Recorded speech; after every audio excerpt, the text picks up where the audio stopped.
It's a Minimalist Monday edition of Optimal Living Daily, episode 2166, Less is More, by Catherine of commonsenseliving.ca, and I'm Justin Malik.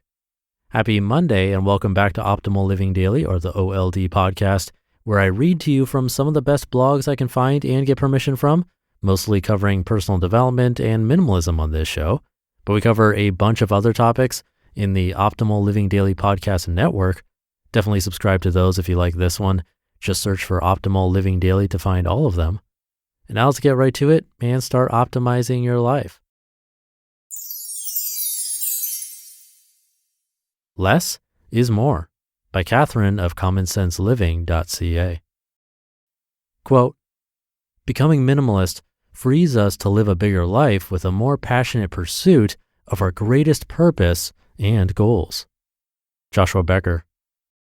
Minimalism is often seen as the pursuit of less, and because of this, there's a common misconception that you feel like you are lacking something.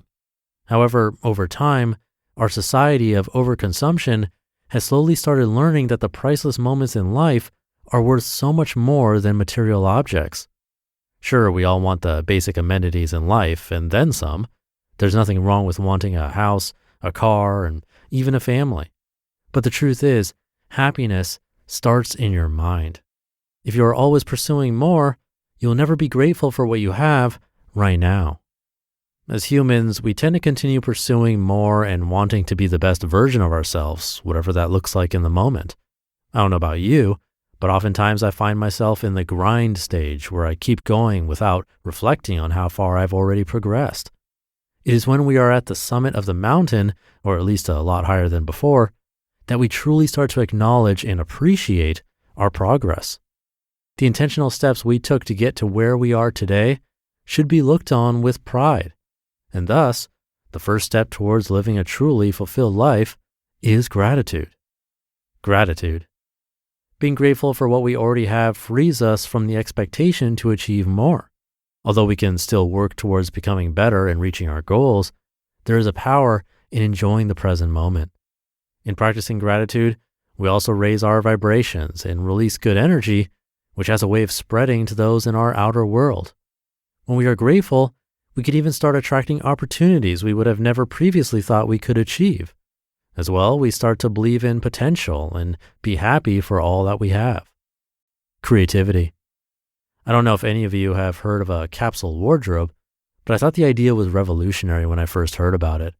According to InStyle, a capsule wardrobe is a concise, curated selection of timeless clothing.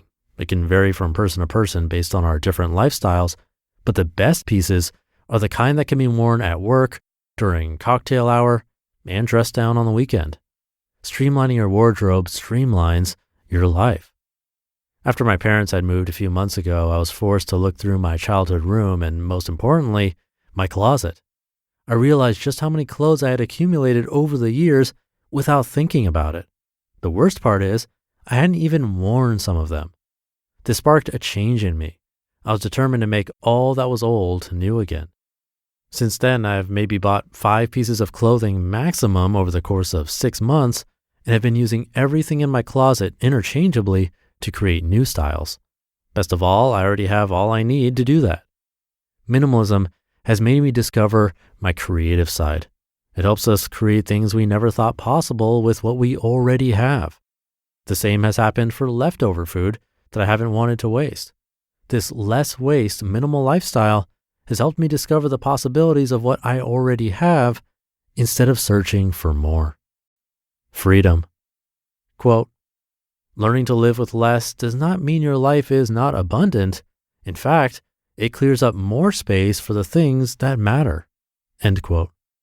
When we let go of the things we thought we needed, we realize we need a lot less than we initially thought. We start to realize that all the objects and materials we used to surround ourselves with do not come close to the life experiences that shaped us. Whether they are good or bad, they all teach us a lesson or are treasured in our memories forever. The relationships we have with others, the fun nights out or days together, our physical and mental health, all of these things are free and essential. Being minimalist does not mean I have nothing in my home. I have actually cleared up a lot more space for the things and people who matter to me. It has shifted my mindset and made me feel a lot more free, thus giving me clarity in my life and realizing what is truly important. Most of all, this freedom has allowed me to truly be present in the moment without feeling the need to pursue more. I can simply enjoy wherever I am at in my life and feel fulfilled in knowing I am exactly where I am supposed to be. So if we have learned one thing about minimalism, it is that it focuses more on the internal rather than the external.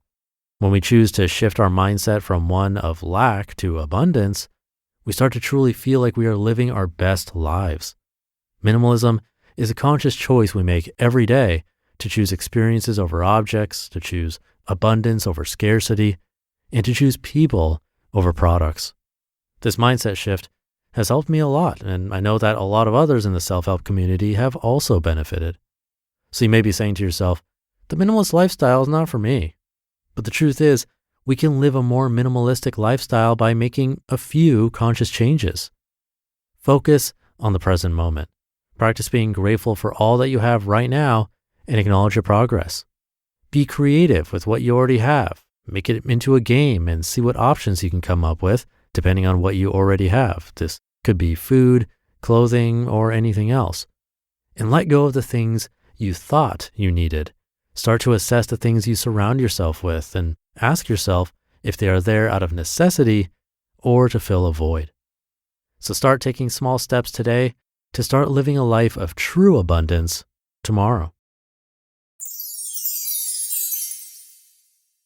You just listened to the post titled, Less is More by Catherine of commonsenseliving.ca.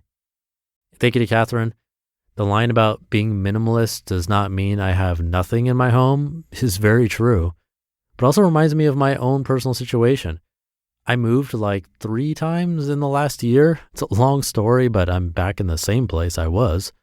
But that moving process made me, pack everything up. And then when it comes to unpacking, I generally only unpack things as I need it. This is also a strategy, actually, that the minimalists recommend. They call it a packing party, where you pack everything you have, pretending like you're moving, and then only unbox things as you need them.